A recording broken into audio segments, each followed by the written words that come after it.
Good evening to all of you. I think this is the area which I thought a lot of questions are coming. Let's go through the presentation, and then obviously we'll take up the questions from all of you.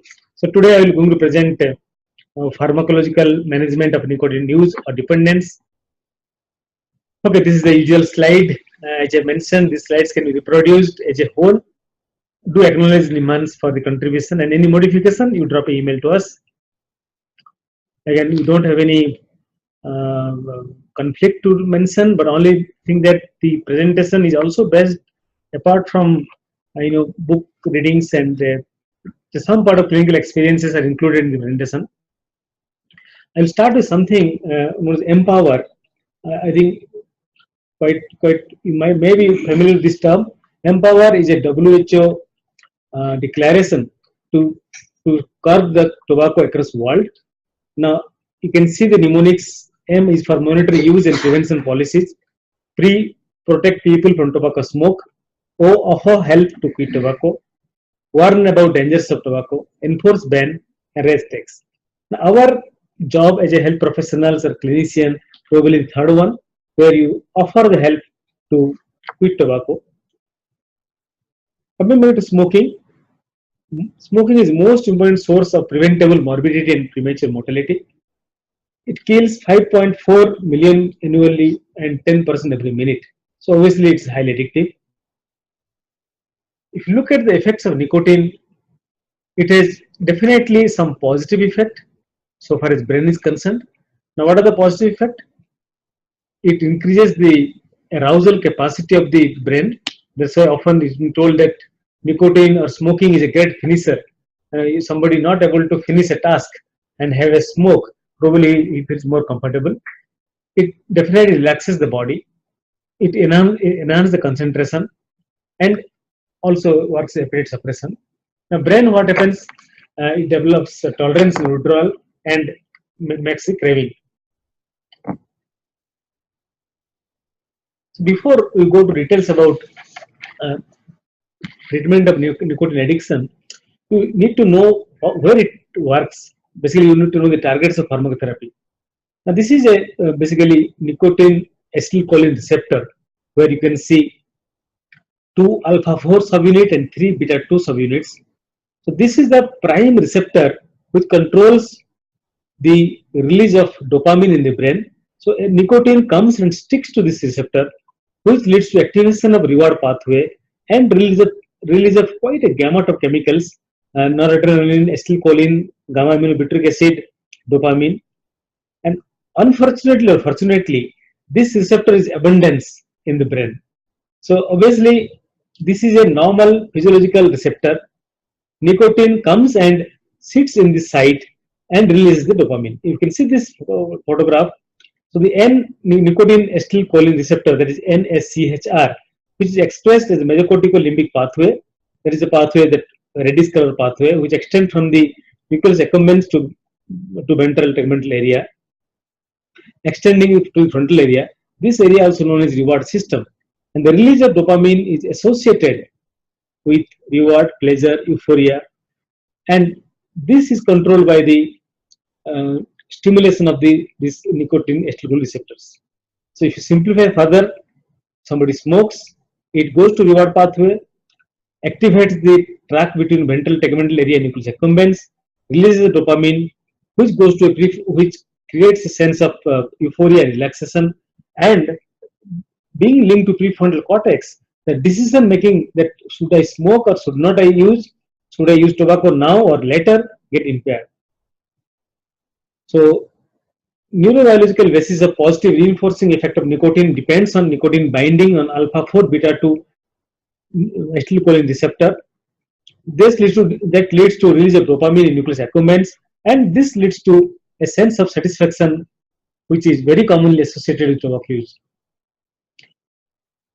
If I summarize in one line, nicotine from both smoking and smokeless forms of tobacco causes changes in the brain reward circuits that maintains the addiction.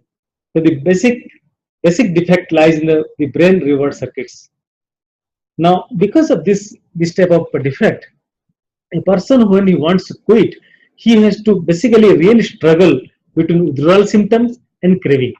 And these are the two main reasons why a person using smoking or smokeless relapses. Now, if you look at the symptoms of withdrawal symptom, it normally starts in a couple of hours and increases for 3 to 4 days, and it almost goes to a month. And although withdrawal symptom will come down after a month, let's maximum month, but the other part, the craving just goes on and on. So that is a big culprit. The craving for tobacco goes on almost 6 month line, and that's why you see people relapsing so frequently in either first 1 month to 6 month. Along with these two problems, there is another problem in specific to the tobacco. It's like a rapid fire craving. If I can compare in a TV ad, dimag ki batti jala de. It's like just it's fires, and which is unique to a tobacco addiction. You don't see in alcohol or other addictions. So those rapid fire cravings are very dangerous, and it just makes the person relapse or lapse. This is a summary table of withdrawal symptom. You can see the gamuts of withdrawal syndrome a person can present.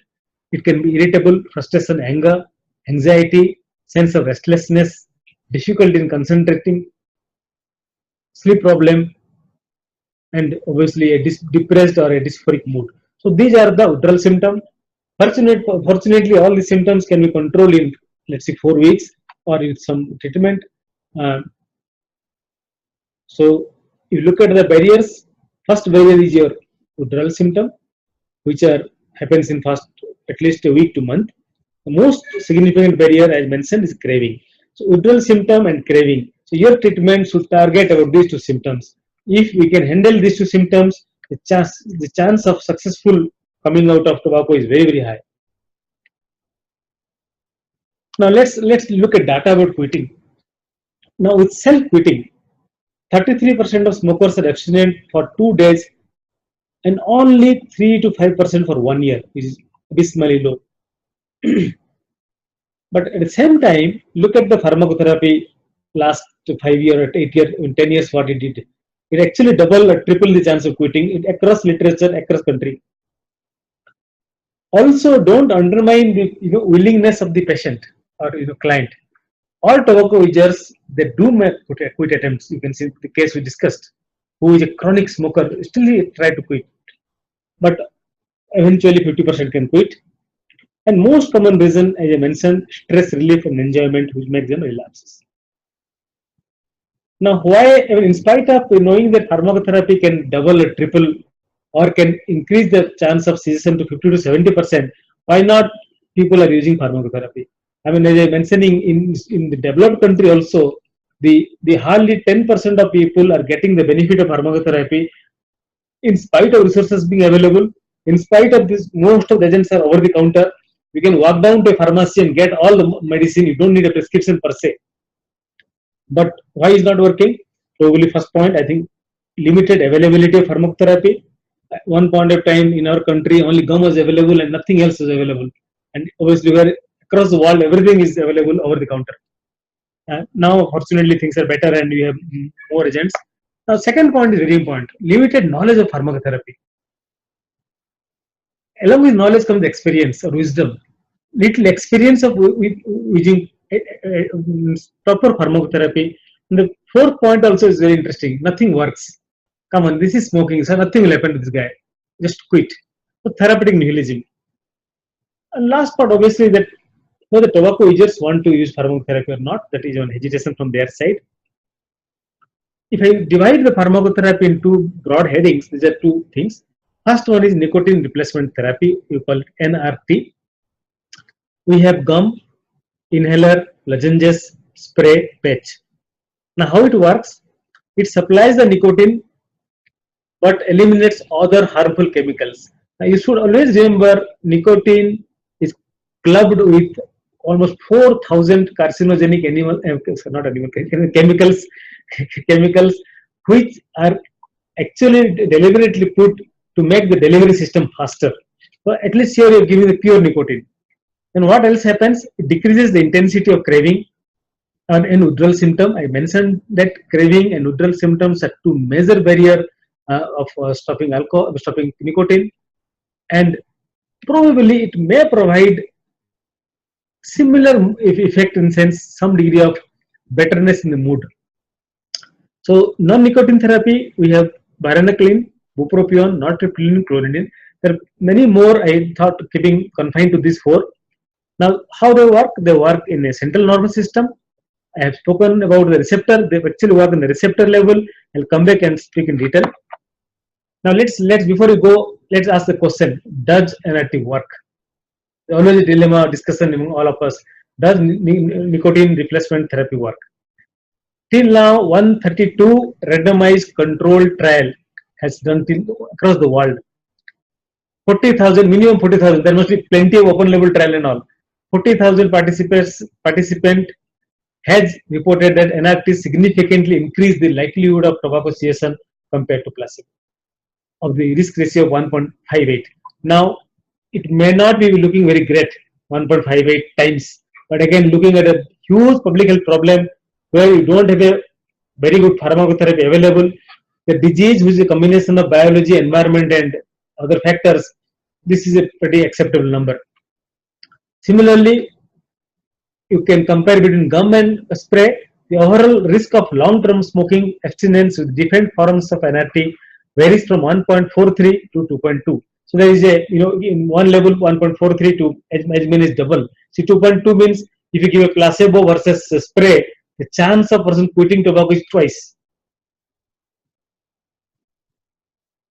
Coming to Cochrane review, so NRT increases the long-term quit rate by 50 to 70%. This line is very important, irrespective of the treatment setting and counseling.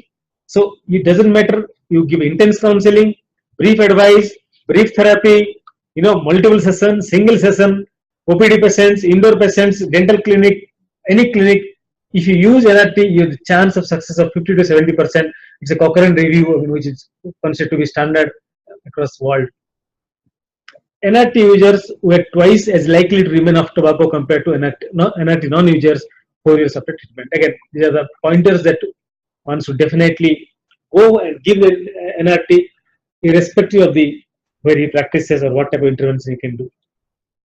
Now, these three, as I mentioned, are at this point of time are available, and I'm pretty sure most of you must be using this treatment in your practice.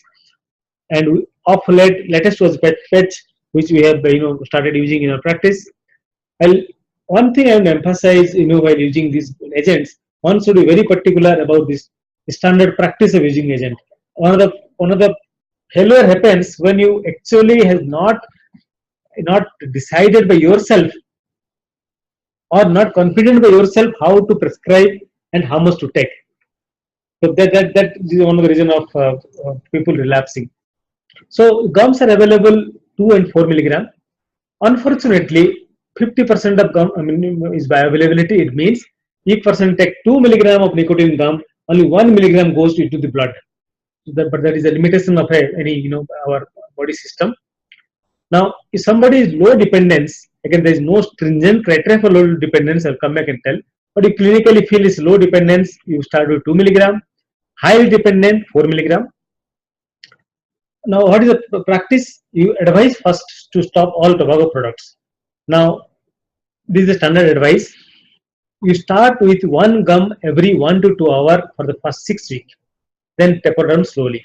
So basic thought behind that: the first 6 weeks, as you saw the graphs, withdrawal is very high, craving is very high. So give adequate dose. It means every 2 hours you take out the 7 hours of sleep. So you have got 17 hours. 17 hours means almost 10 to 15 gums is a must, for 1 per day to actually adequately control the person's, Again, there is the option of using additional gums if you want. Now, regarding chewers, is a very difficult group. The smokeless tobacco users, at least in our country, there's nothing been standardized yet that how much they need. But our experience in this is that about half is enough for the chewers, unless it's very heavy chewers or you're facing some problem. Half the dose is all right. I just thought I will put this verbatim.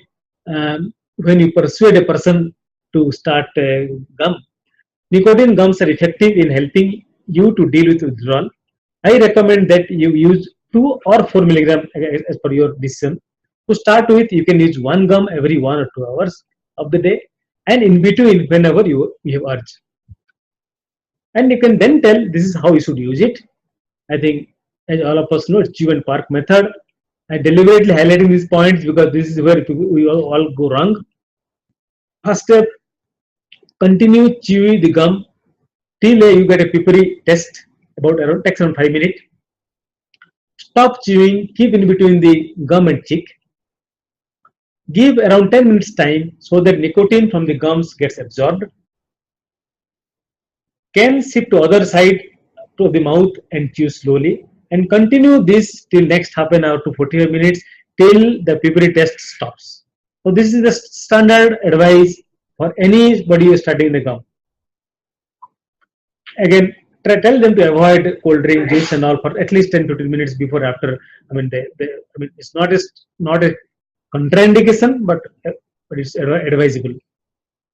Last point, no, don't be miser in using gums. I mean, I've seen again and again with our residents and my different classes, people will give gum, 1 gum, 2 gum, 10 gum, not work. Look at a guy whose body needs constant supply of nicotine. And if not, you can look at the Barack Obama's clip in when he came to meet Modi, and he has a gum in his mouth, so which is nicotine gum. So it means gum has to be always in the mouth. I tell the patient, you always keep a gum in the mouth, at least in the first 6 weeks. Otherwise, don't take a risk. The case which has been discussed now, the situation could have been avoided if he would have carried a lozenges when he went outside, and he could have coming in the meeting when you actually lapsed, he could have taken a what do you call lozenges. Right. Now, somebody is asking about adverse effect. First of all, it's well tolerated. We have given thousands and thousands of gums. We have never heard. Now, there is a acceptability might be poor, but there is no side effect per se. Some people probably may complain of soreness of mouth because of continuing to chew it. But again, those also slowly they develop tolerance, and it's just part of a normal gum. Normally reassure them, tell them to chew slowly helps. A lot of people actually chew very fast, like center press, go on chewing it. So all nicotine comes out. So once you chew so fast, the nicotine gel in center comes out, then it leads to spitting. I mean, basically nicotine causes a lot of saliva secretion. But go slow, that's important. Okay. Now this is a new one for last 1 year is available in the market. The market is a pastille in our country, but actually it's lozenge. It's a jelly. It's like a dark color jelly chocolates. So again, the dosage are more or less similar. Again, the higher dependence 4 milligram, low dependence 2 milligram. Not much of. Only thing here you allow to dissolve. So unlike gum, you don't have to spit here. It dissolves completely. And here you keep it below the tongue and roll in the tongue and keep in the mouth. You don't have to put it on the. It doesn't have to be parked somewhere. You can roll it through the mouth. Again, not to drink. Only good part of the gum is that the bioavailability is a little better. So almost 25 more nicotine than the gum. So if you use the pastille, probably you might have to give lesser dosage because more nicotine goes to the body compared to the gum.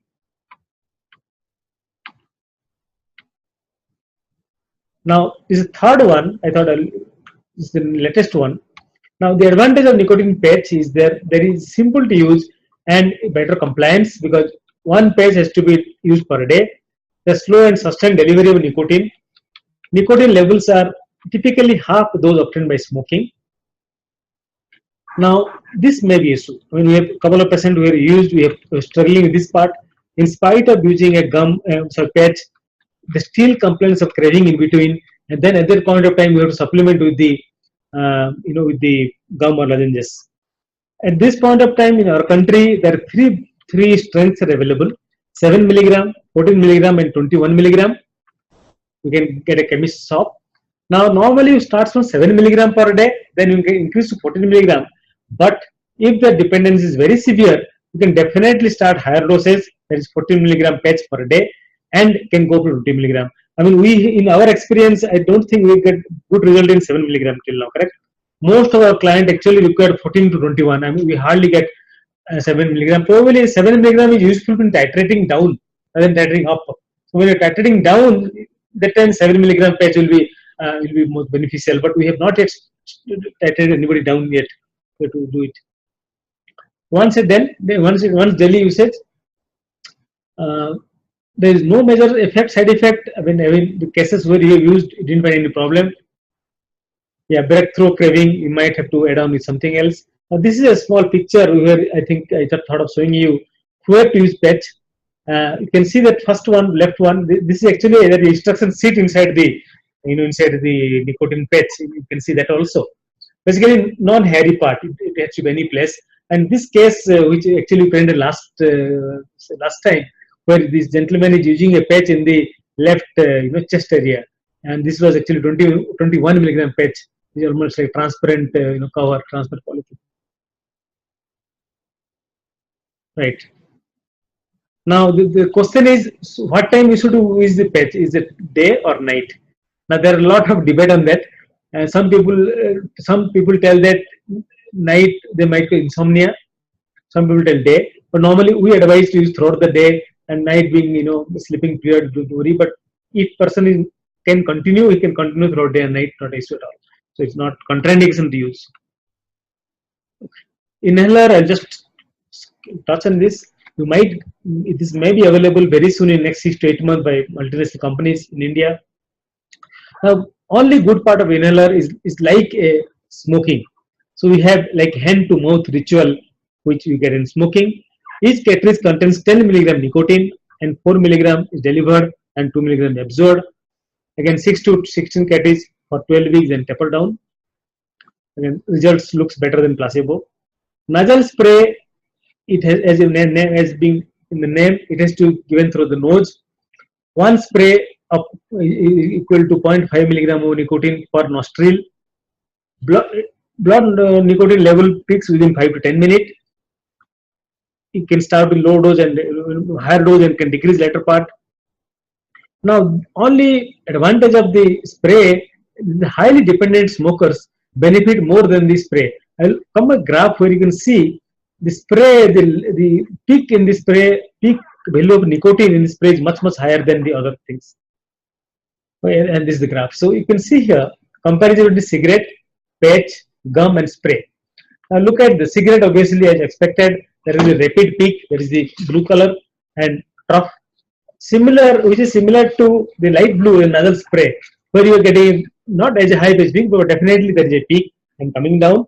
And patch and gums are more or less similar, but patch, the advantage is that it starts slow and maintain a steady state, whereas gum, it goes up and goes down. So probably patch may be superior to gum definitely in some people.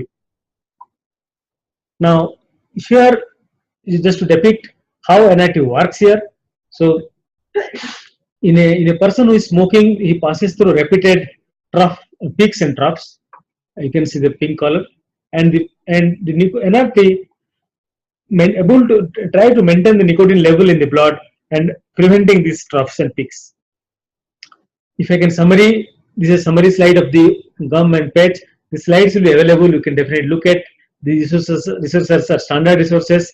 In gum and lozenges, dosage is similar. We have to give 2 milligram for low dependence, 4 milligram for high dependence. Total duration of therapy is around 12 weeks to 16 weeks. The chew and park method I have already mentioned. Usually safe. The advantage is that it affects it very well in control of withdrawal symptoms. Second good thing about the gum is that even concomitant use of tobacco does not cause any significant problem. Because you will definitely come across a situation where the person does not want to stop tobacco, and even you can negotiate with him. If you want to reduce, you should still go for giving tobacco, giving nicotine NRTs. So that means it can be initiated without complete stoppage of tobacco use also. Nicotine patch, more or less similar. So more than 10 cigarettes, you go for 21 milligram. Less than 10 cigarette, 14 milligram patch. Used for 10 to 12 weeks. Apply in the clean and non-hairy part. Easy to do, and it provides a steady level. Now, question is how long to give? This is a very common question. All of us, ask ourselves, how long I should give the nicotine patch or gum? Now, although standard duration of the textbook mentioned about 12 to 16 weeks, but often it's not pragmatic or not realistic. Now, one option is that if the person is able to get a good control over this situation, good control over the craving, withdrawal, start slowly tapering down, you can cut the gum into pieces, and even in between you can add non-nicotine gums, which works very well. So you can make 2 milligram gum, divide to 1 milligram or 1/4. But for heavy addiction, our advice is to go for longer duration. I mean, rather than taking a risk of relapse, you should go for longer duration. So this is small table I came across yesterday, that the duration of use of gum or NRT versus odds ratio of quitting. So somebody uses less than 4 weeks, abysmally poor. Somebody using 4 to 8 weeks of nicotine replacement therapy, the chance is almost 2.26 times. More 8 to 12 weeks, look at the chance, 3.84 times is the highest, and more than 12 weeks, around 3 times. So basically, the bottom line is here is that the longer you use, more chances that person can have a cessation or quitting. But this is the pragmatic, and when you sit in the clinic and treat your patient, this is how it is. Let the individual guide you, because the user is the best person to help to decide and increase or decrease in quantity or frequency of use. So don't be in some sort of fighting that you should use this much, should not use this much. Let come to common theme and practice that one. Can you combine NRT? Yes. Although standard practice is that you use NRT, we have spoken again and again that we have combined patch with the gum, patch with the lozenges, and the study shows that NRT combinations versus NRT monotherapy, I mean the chance of recovery is much higher in combination. Okay, let's finish whole thing. What do you think? We have one question for I think we have questions about whether from the NRI Medical College about whether they can use e-cigarettes as NRT. Okay. I'll take some discussion. I think it's very valid point. Yeah. There are debate going on this one, pro and cons. But let's finish the standard one, which is the standard operating practice as a clinician. So let's come back. I think we'll take 2 questions about this. One is about that again from the dental college. They are asking about the incidence of temporal arteritis in smokers because they have a patient with severe headache every time they smoke. They're wondering about the relation of nicotine to temporal arteritis. And additionally, Dr. Ashwini wants to know how many patches to use for a patient to use 18 to 20 Gutka packets per day. Right. I think excellent. Thanks both of you for the questions. I think temporal arteritis, yes, it's associated with the nicotine. It associated with nicotine use. It worsens with nicotine use. There's no doubt about that. Regarding the second question, patches. Now, unfortunately, as I mentioned, you don't have equivalent thing. But somebody using 10 to 18 to 20 patches? 18 to 20 Gutka per day. I will put him in the high level of dependence. 18 to 20 packet of Gutka means whole day he's putting a Gutka in his mouth. Take 18 hours. That's how it is. So definitely, if fulfills the high dependence, I will go for 14 to 21 milligram of patch straight away. And I mean, even I use the higher, nothing harm in that rather than taking a risk. Additionally, the patch isn't great for breakthrough craving.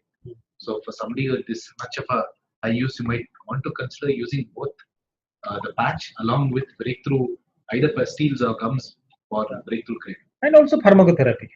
I mean, there is option available because see, higher the craving, the difficult to manage. You need to understand that point.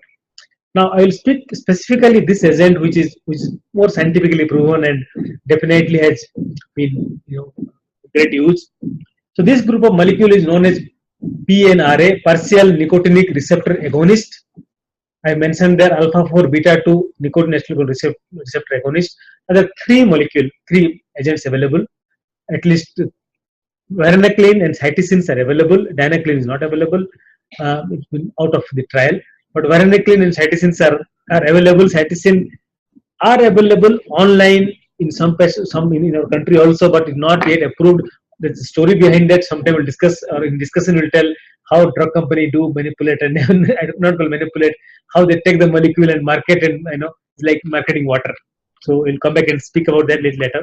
So varenicline is a partial agonist of alpha 4 beta 2 receptor. It's composed of 2 alpha 4 and 3 beta 2 subunit receptor. Now, how it helps? It helps in prevention of withdrawal because it agonist and decrease the reinforcing effect of the smoking by antagonizing it. I will come back and let you know. Just I want to mention here, being a partial agonist, it does release dopamine. Like if nicotine releases the dopamine, dopamine is that efficacious molecule which gives you kick or pleasure. So if dopamine is 100% released in nicotine, here it's 30 to 65%. If I just go back a little bit and show you how it works, this is the receptor which is located at the ventral tegmental area, and this person smokes nicotine, who goes and attaches to this receptor and releases the dopaminergic the yellow bubbles are dopaminergic chemicals, and which leads to the pleasure. Now, varenicline was approved in 2006 by US FDA. It's derived from natural chemical known as cytisine, which is found in the plant false tobacco.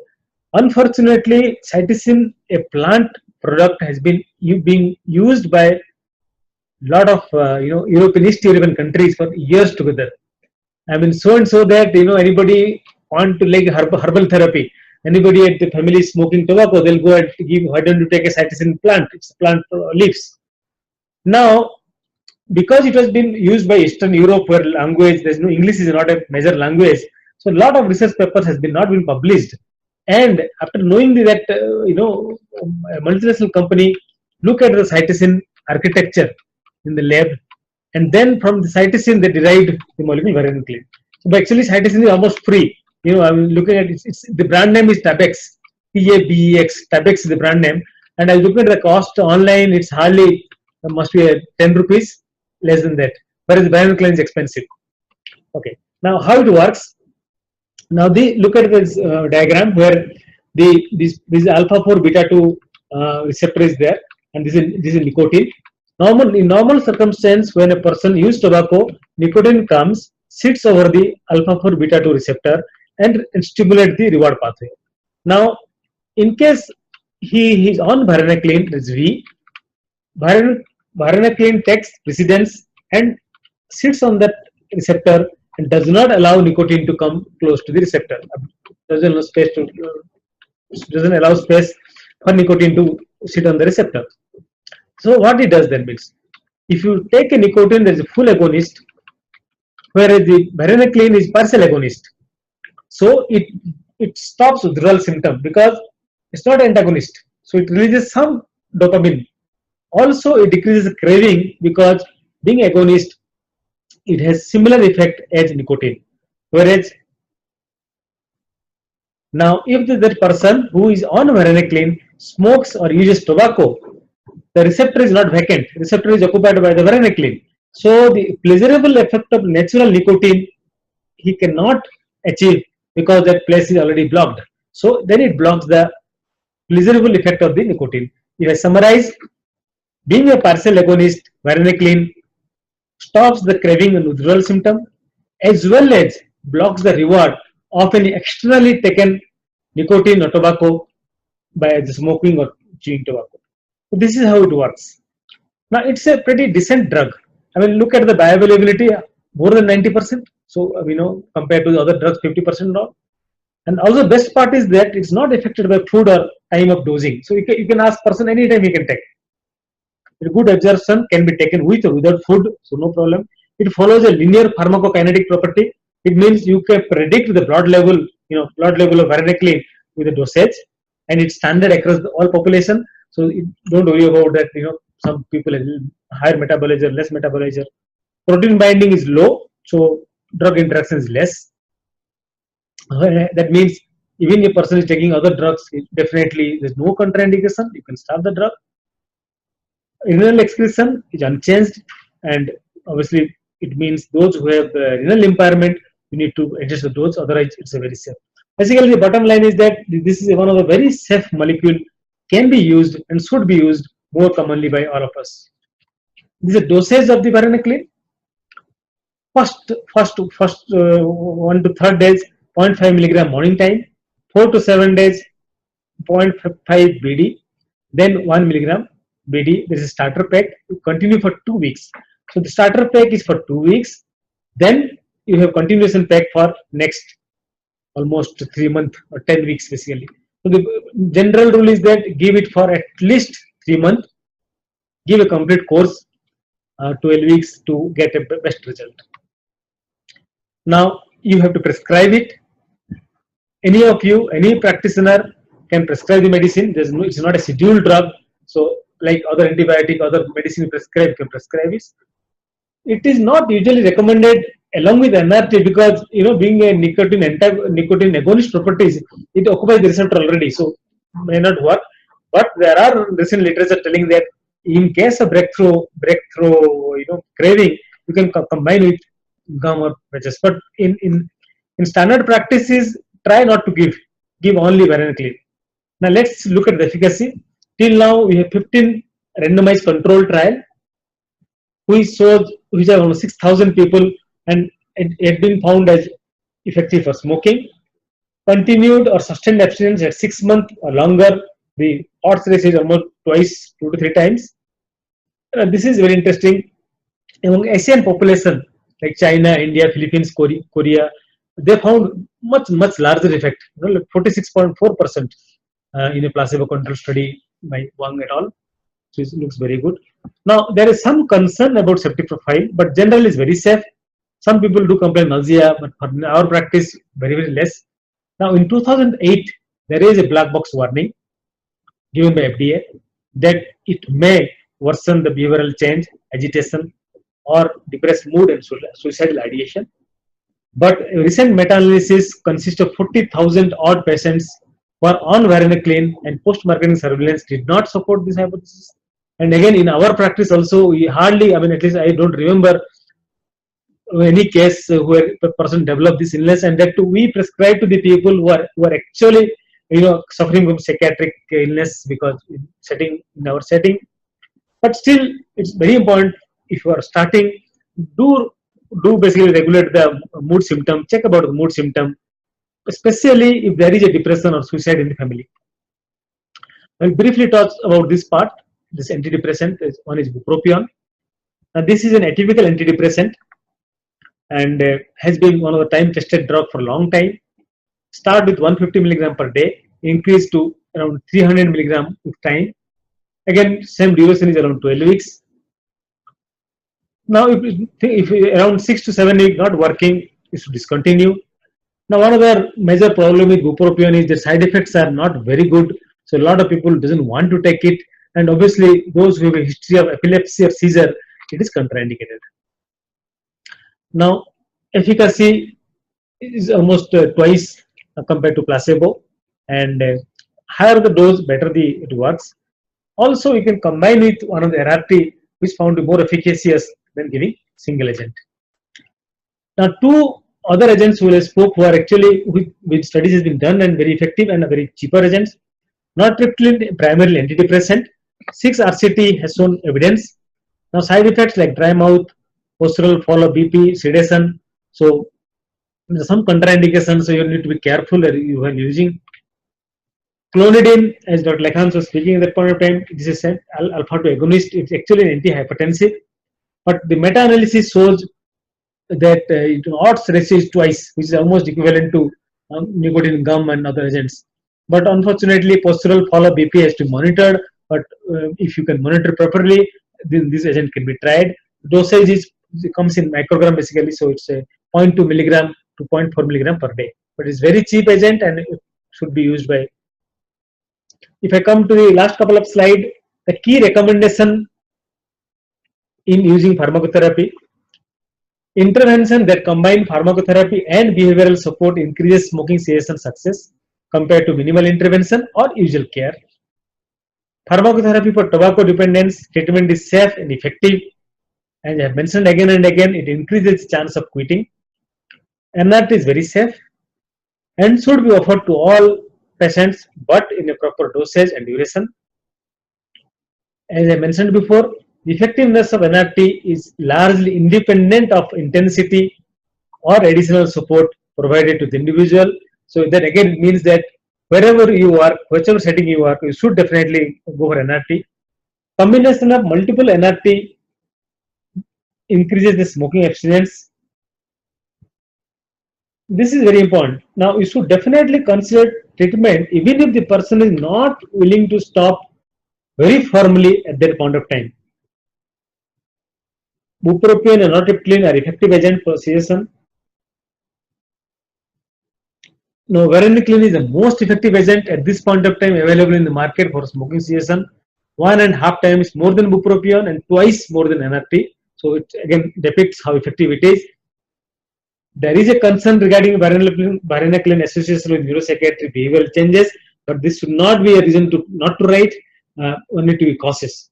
And nortriptyline, clonidine, and cytisine may be the low-cost treatment option available at this point of time. Okay. If let's look at only counseling, any of you do a individual counseling, the odds of quitting is 1.39. Telephone quit line has been very effective in this area, 1.37. And a physician, physician means dentist, doctor, anybody, who just give a very brief advice. See, look at the rate of response, 1.66 times, and there is 17 study to prove it.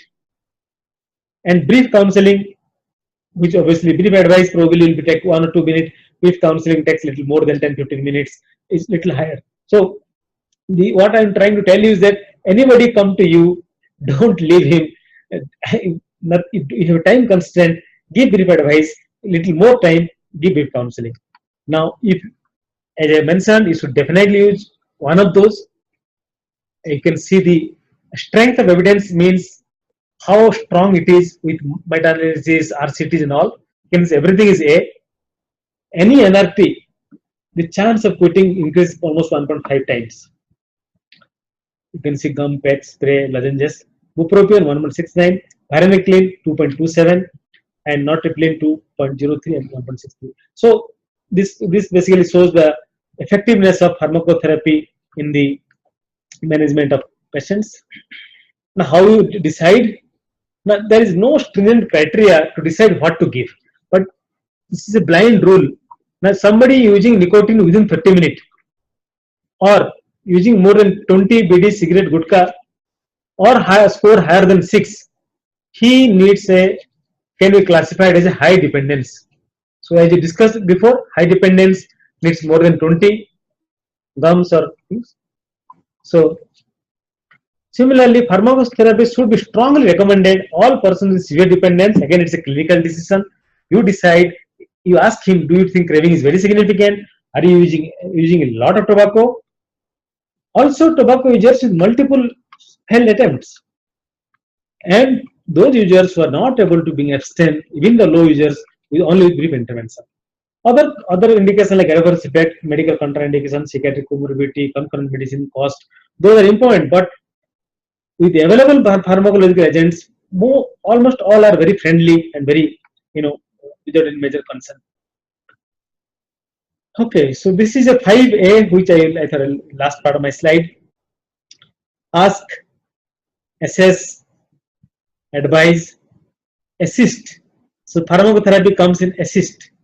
Assisting the person with counseling, medicine, and obviously follow up and look at the follow up. At a conclusion, nicotine dependence treatments are effective in reducing relapse, increasing abstinence, and increasing quit rates. But many patients still require multiple attempts to quitting. So pharmacotherapy can double or triple the likelihood of successful smoking cessation, but it is not a magic bullet. Don't go with the impression that pharmacotherapy is going to cure completely. It's a combination of 5A, brief advice, brief counseling, with a judicious pharmacotherapy, which actually going to help the client. I think I stop. Thank you very much. Thank you, sir, for this very informative and comprehensive presentation. I think this opens up a room for everybody of us to clarify what doubts if we have and ask questions. Mostly you can ask questions by chat, or if you want to ask questions, you can ask. You can unmute and ask. Go ahead. I think perhaps we could take up the e-cigarette question Right. at the launch. So the question was whether e-cigarette can be a part of a harm reduction, mechanism. And I think who got the question? This is from NRI Medical College. Yeah. They could use e-cigarettes as But I mean, again, I am not the expert clinically, because I have basically not seen much case of e-cigarette. I have seen e-cigarette. I've gone inside these shopping malls in most part of the country, Europe and America. But I don't think. Have you seen any case of e-cigarette till now? I mean, I don't know. We have Few cases you at see? least Spotlight has stopped with these. Oh, that's good.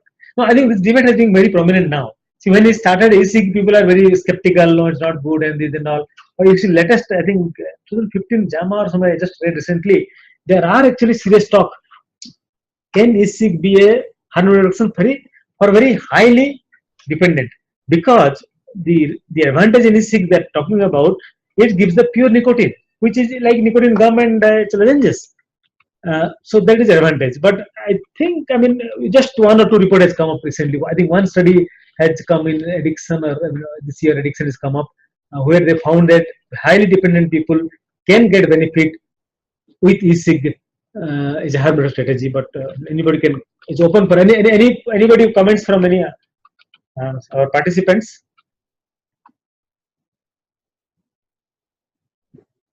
You can you can unmute and go ahead.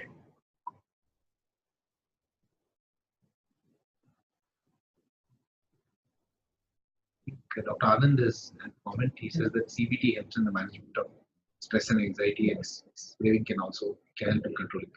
I think I completely agree with Dr. Anand. I mean, we didn't take off, but definitely no doubt that CBT and relapse prevention skills, focusing on the person's difficulty, definitely it goes a long way in helping you.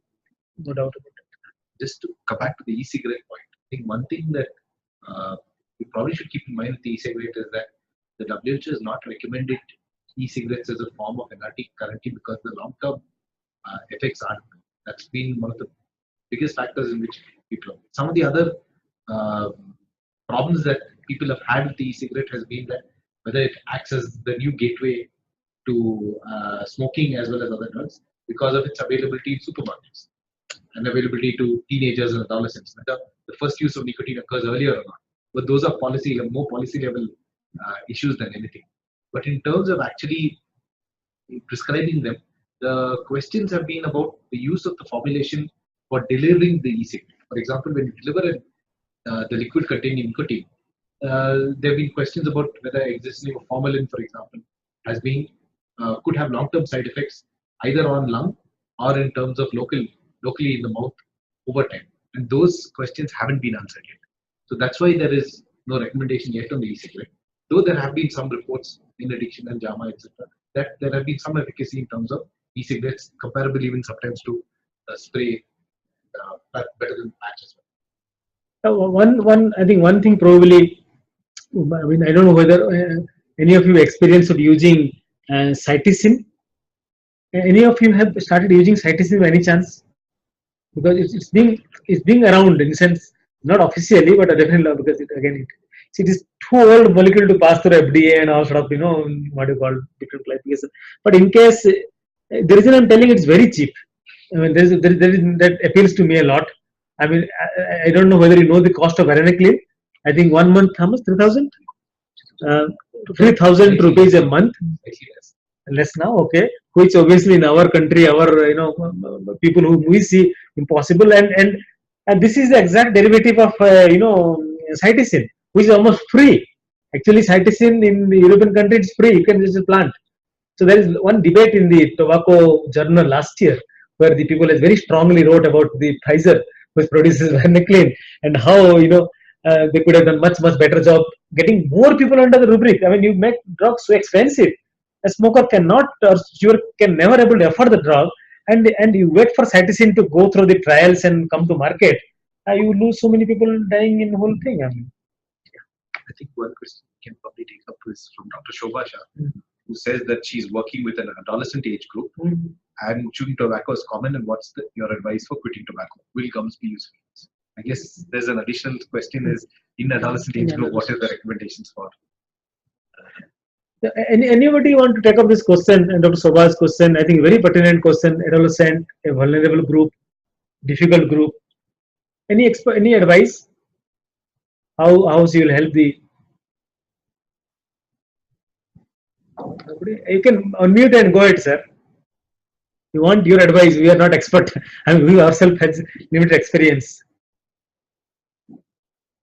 Dr. Anand, do you have an advice for adolescent group using tobacco? Do you think you can?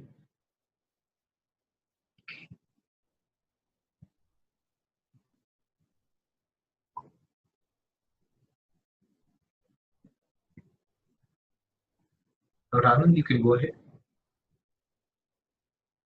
For the time being, I'm not coming in. I thought I have some experience. Right. I think I also don't know actually. I can ask my adolescent colleagues, child and adolescent mental health colleagues, and get back next time, next session. Because what is the best for adolescent? I mean, anybody can chip in. Deepak works in adolescent. Deepak. In terms of harm reduction model, there's no doubt that chewing tobacco the chewing tobacco or smoking forms of tobacco are more harmful than using NRT. Or more, so in that sense, using NRT would probably be a good option to start off initially with adolescents. In terms of how varenicline is and bupropion is, that's a little bit of a thorny question. With varenicline, there's no special warning for adolescents that's there. However, again, the same corollary would apply. You would have to look for mood symptoms over a period of time and ensure that the caregiver is aware that such risks may occur and is able to look at them. In terms of bupropion, that's a little bit of a trickier question because in terms of bupropion and its effect in adolescents, again, prescribing as NRT or not, that again is not clear. So if you want to, in adolescents, perhaps trying NRT would be more acceptable than say trying bupropion and varenicline. And in cases where NRT was not enough, we could consider trying varenicline with adequate consent and adequate one. This is a very interesting point Dr. Mule has pointed out. I think thanks, sir. Dr. Mule is from Pune, and thanks, sir. I think his point is that for teenagers, a course of Vipassana of 7 days has been devised, have been useful. Yeah. Correct. So I think there is a pretty good amount of literature available for this alternative and complementary form of therapies, including acupuncture, are useful. But I think that's a good thing. I mean, whether do any of you have any experience about alternate therapy like yoga or meditation or vipassana in nicotine users? I was very curious to know actually. I mean, do you have any literature in our country? But just to maybe draw a corollary, for example, in the study done by Nimmans and child psychiatry on solvent users, for example, in an adolescent group, enhancing life skills did help to a significant extent in cutting down solvent use even without directly addressing it. So, for example, life skills approaches and nothing can serve as play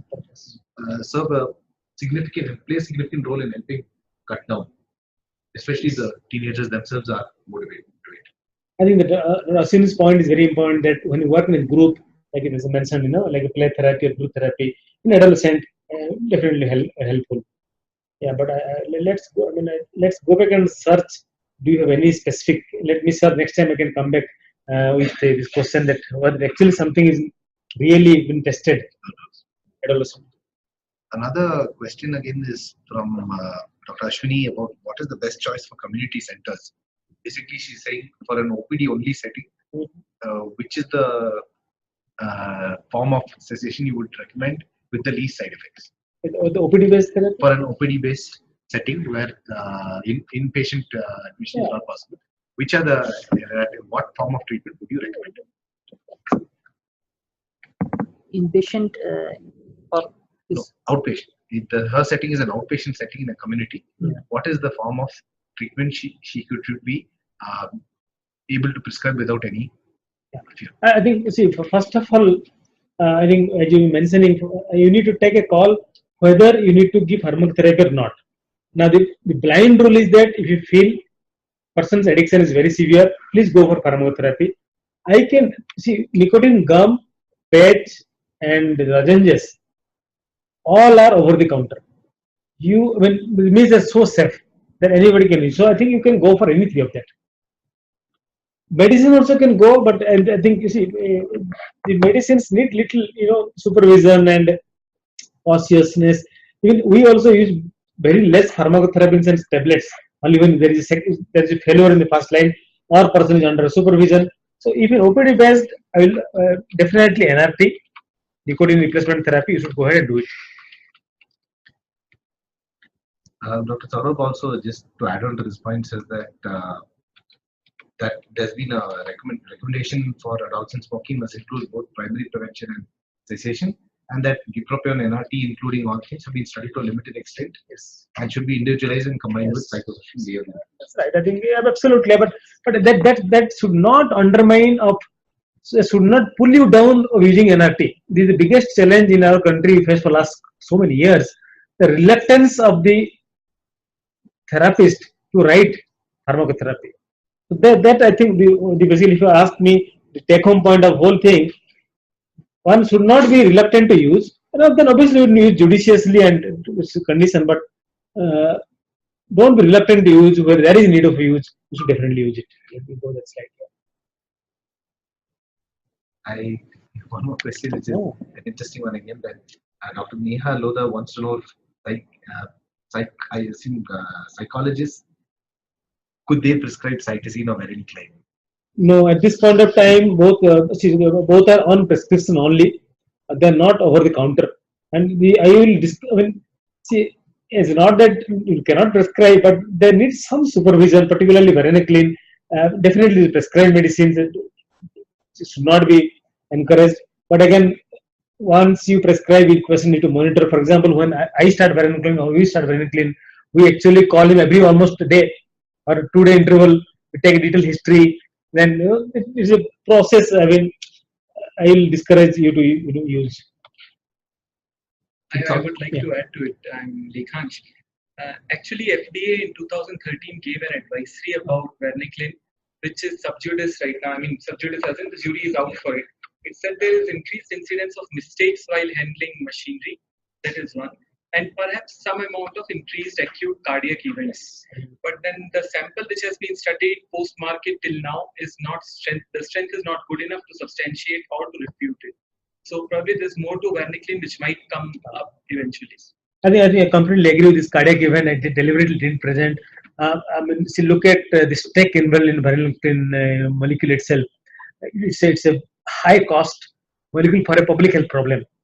So there is a lot of conflict of interest between the company, FDA, data collected. So each time you read the literature, you could come across so many issues. So I will strongly tell. If you want to varenicline, start varenicline.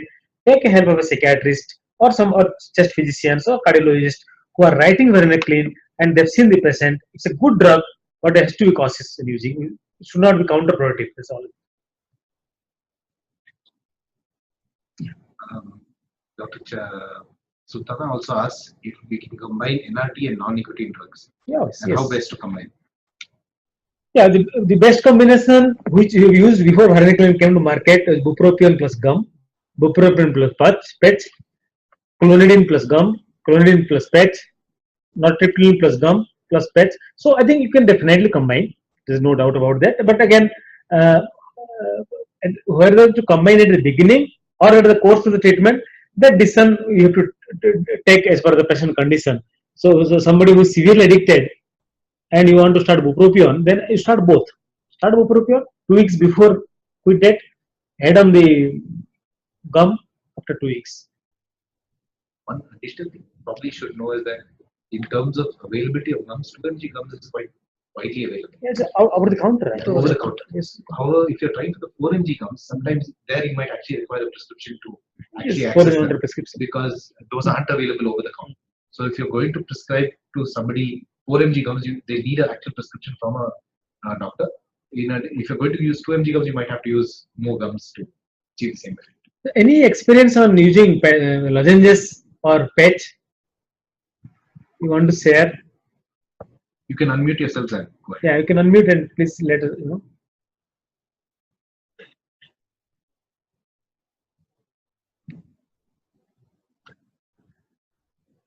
And Dr. Parneet has a question who says that she has a client who smokes about 20 cigarettes a day. Unmute her and yes. Dr. Parneet, you can go ahead.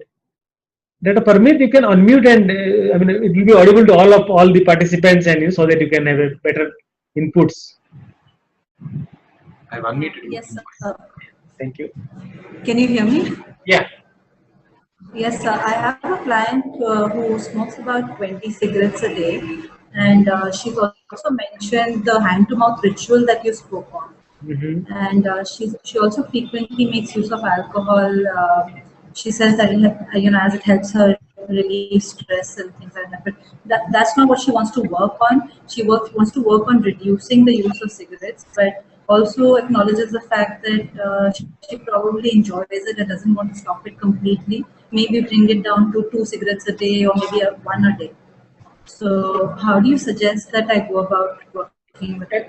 What did everyone ask you? How old this client? She's about 26. Very young. Basically. Yeah, and she started very early also. That's the thing, that she started about, I think 16 or 18 was when she started. And does he have a family history of substance use by any chance? You get a chance to? Her father was a heavy smoker. Like she says that her father was also somebody who smoked very heavy. But no other, they're not like, there's no other thing that I know of. Right. Any takers for this very relevant? Thanks, Dr. Parmeet, for such a nice question. I mean, it's really challenging thing. And any takers for this? So yeah, we can summarize. Just mute your mic. So you can summarize. Is a young lady, 26-year-old lady, who uses more than 20 cigarettes per day, and obviously she speaks about hand-to-mouth ritual. Has alcohol problem, looks like, and a family history of smoking. She wants to reduce at this point of time, but doesn't want to quit completely. Now, what is best practice for this client? Any thought about this case? Yes, I think. Any other anything? First of all, she should be congratulated regarding the fact she has decided to at least bring down the number of smoking, if not completely. Then we should build upon that, because of the fact that even a mild decrease in the number of smoking can imply a huge benefit in terms of health implication in the long term. Now, the usual motivation intervention approach and the behavioral intervention should be applied. Now comes the issue of pharmacotherapy. Pharmacotherapy, of which I think the first line should be, as sir has said, in the algorithm and the approach, we should go for this NRT. If not, then we have to think of the other pharmacological interventions. I think the question is NRT. Have you tried any of them, or see, there is nothing. There is nothing to choose in this case, but definitely he sees this NRT. Yeah, okay, not yet. And I think patch will be best for her. This is my feeling. Again, it's very wisdom based feeling. The reason I'm talking about patch, because she doesn't want to quit tobacco. That means her brain is not willing to quit tobacco. If we can supplement with a constant level of nicotine to her body, pure nicotine body, chance that he will reduce it much faster and further. Then you can, next step you can take out. See, for example, you give the patch, let's say 21 milligram. You can start 14 milligram, because female normally doesn't tolerate 21 milligram. Start 14 milligram nicotine patch. Then after, let's say, for a week, 1 week, ask her nicotine use and ask the craving part. Now then you supplement. Do you want to take lozenges? Supplement with the nicotine pastille. Let's try these two.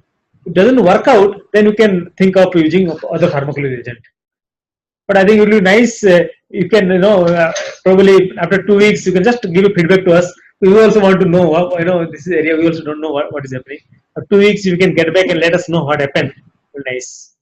Yeah, nicotine patch for 2 weeks. Yes. Then after 2 weeks, nicotine patch plus gum. Sorry, not gum or lozenges. Gum or lozenges. Is nicotine patch available in your place? I'm not sure. Okay. Why don't you let's write a brand name and say. Okay. So there is only one company produces the nicotine patch at this point in the country, our country. We are sending in the brand name, but there's no conflict of interest. Don't think that we are promoting any of the companies. But I thought for our practice, what is the name? Tobacco Neil. Okay. There is a company in Mumbai which produces the tobacco. We are using one. I think only company in India producing. So you can use that one. Lozenges, there are multiple companies are available in this country. Nicolange and Quitsure and so many companies. Right.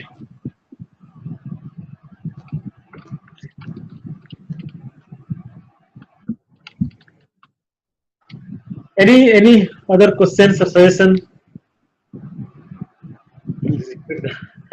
Okay. Dr. Yeah, I think Dr. Jennifer also wants the name. Okay. Okay, we are sending it because you don't want to get into the conflict of interest. We are sending to Dr. Jennifer and Dr. What's his name? Parmeet. Right. Okay. Right.